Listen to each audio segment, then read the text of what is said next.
My brother-in-law stood at the podium of the hospital foundation's gala and thanked everyone who made this new pediatric wing possible.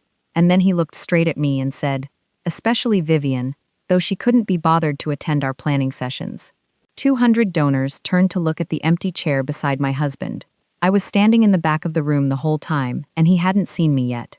I didn't correct him. I smiled, found a seat near the exit, and waited for the moment I'd been building toward for 4 months.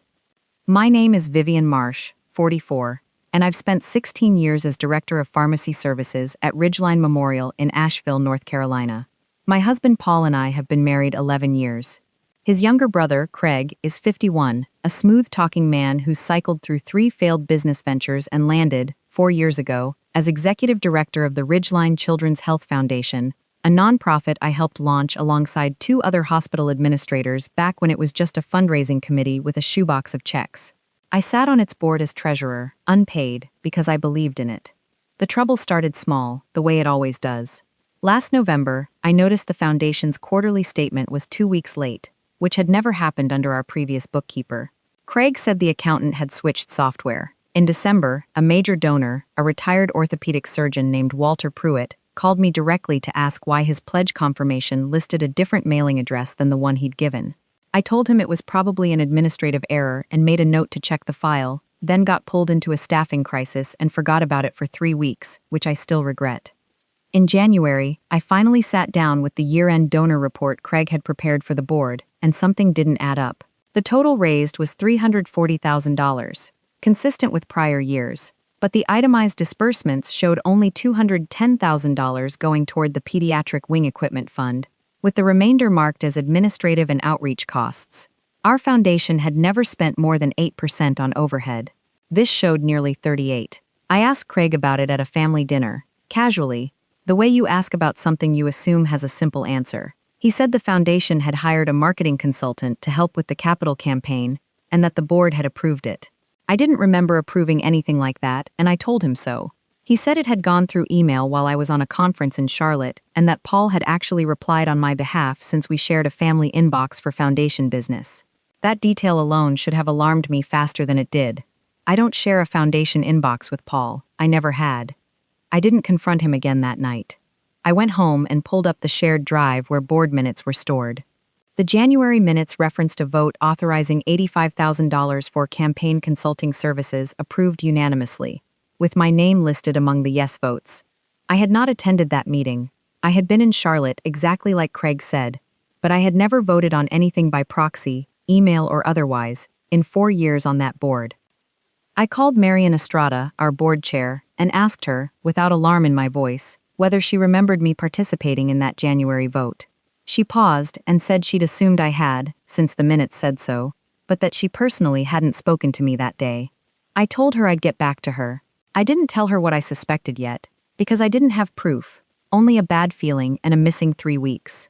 That week I requested the full financial records under my authority as board treasurer, citing routine review. Craig sent me a partial export, missing the consultant invoices themselves. I asked again, more directly this time, for the actual invoices from the marketing firm, Halbrook Creative Partners. It took him 9 days to send 3 PDFs, and when they arrived, the letterhead address matched a residential building in Hendersonville, not a commercial office.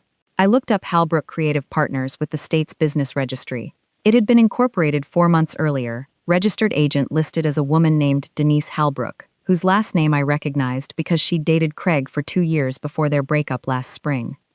I sat with that for a long evening before doing anything. I understood then that anger would only help him, evidence would end him. I photographed every document, saved every email, and printed the board minutes with my forged approval highlighted. Then I called an attorney who specialized in nonprofit governance, a careful woman named Renata Kowalski, recommended by a colleague in hospital compliance. She reviewed everything over 2 meetings and said what I already suspected but hadn't let myself say out loud. This wasn't sloppy bookkeeping. It was a shell vendor set up to route donor funds to someone Craig still had a financial relationship with, dressed up as a legitimate consulting contract, with a fabricated vote to make it look board approved. Renata's plan had 4 parts. First, we would quietly request the foundation's full banking records through my authority as treasurer, before Craig had reason to suspect anything was wrong. Second, We would subpoena Halbrook Creative Partners' bank account if the foundation's board authorized a forensic audit to trace where the $85,000 actually went. Third, we would document every instance of my forged participation in board votes, since that alone constituted fraud regardless of what happened to the money. Fourth, we would wait until we had the full picture before saying anything to Craig, Paul, or the rest of the board. Renata told me plainly not to raise a single word of suspicion at family dinners in the meantime. Let him think it worked, she said. People who think they've succeeded stop covering their tracks. That was the hardest part. Paul had no idea his brother had used his name, forged into an email reply, to authorize a fake vendor contract. I hadn't told my own husband yet, because I needed to know exactly what I was telling him before I said it. Sunday dinners got harder to sit through.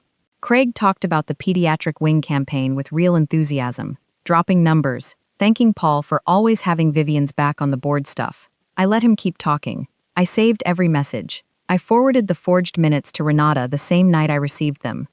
6 weeks in, the forensic accountant Renata hired traced the wire transfers from Halbrook Creative Partners' account. Of the $85,000, $60,000 had moved directly into a personal account belonging to Craig Marsh within 11 days of the foundation's payment clearing. The remaining $25,000 had gone to Denise Halbrong herself, in 2 transfers, memo line reading, consulting split. An arrangement that made the whole marketing contract look less like a business relationship and more like 2 people quietly dividing stolen donations. The gala had been scheduled for months, a black tie fundraiser at the Grove Park Inn meant to publicly celebrate the pediatric wing's near-complete funding. Renata and I agreed the timing was actually useful. The board's annual meeting, where financials would be formally presented to major donors including Walter Pruitt, was scheduled for the same evening, 30 minutes before the gala officially began. Craig didn't know we'd finished the audit. He didn't know Marion had already reviewed Renata's findings 2 days earlier and agreed the matter needed to go before the full board that night, rather than wait another quarter. I arrived early to the annual meeting portion, held in a private room off the main ballroom, and sat quietly while Craig presented his usual polished summary, campaign momentum, thanks to consultants, projected completion date. Walter Pruitt, seated near the front, asked a pointed question about the administrative cost percentage, the same instinct that had made him call me back in December. Craig gave a smooth, rehearsed answer about capital campaigns requiring heavier upfront marketing investment. I let him finish. Then Marion turned the floor over to me as treasurer for the financial review. Exactly as planned. I didn't raise my voice. I placed 3 documents on the table, the forged January minutes with my name recorded as a yes vote for a meeting I never attended. The Halbrook Creative Partners business registration, dated 4 months prior with Denise Halbrong listed as registered agent, and the wire transfer summary showing $60,000 moving into Craig's personal account. I said only that I had never voted on this contract, that the vendor appeared to have no verifiable business operations, and that the funds appeared to have been redirected to Craig personally. I asked the board to review the documents themselves rather than take my word for it. The room went quiet in the particular way rooms go quiet when people are doing arithmetic in their heads. Craig tried to explain that Denise had done legitimate consulting work and that the personal transfer was repayment of an old loan between them, unrelated to the foundation.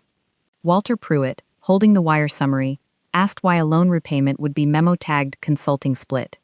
Craig didn't have an answer for that.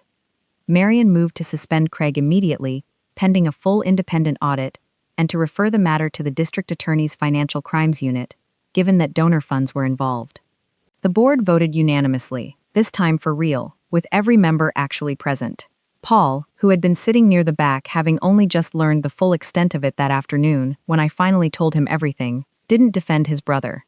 He sat with his head down and said nothing until the vote was called, then voted yes along with everyone else. Craig was charged 3 months later with embezzlement and falsifying nonprofit records under North Carolina law. He pled to a reduced count, received 5 years probation, full restitution of the $85,000, and a permanent ban from serving on any nonprofit board registered in the state. Denise Halbrong cooperated with investigators once she realized Craig had let her take equal legal exposure for a scheme she hadn't structured, and her cooperation closed the case faster than Renata expected. Paul and Craig don't speak much now. It isn't estrangement exactly, just a long quiet neither of us has tried to force closed before it's ready. The foundation completed the pediatric wing on schedule, funded properly this time, audited twice over out of an abundance of caution the board now insists on. Walter Pruitt personally thanked me at the ribbon cutting, said he'd trusted his instincts about that consultant fee and was glad someone else had too. I still serve as treasurer. I still sit through Sunday dinners, quieter ones now, with Paul across the table instead of avoiding my eyes, and some evenings that's enough. If you'd found out someone in your own family had forged your name to steal from people trusting you both, would you have confronted them the moment you found the first discrepancy? Or would you have waited, the way I did, until the proof left no room for excuses?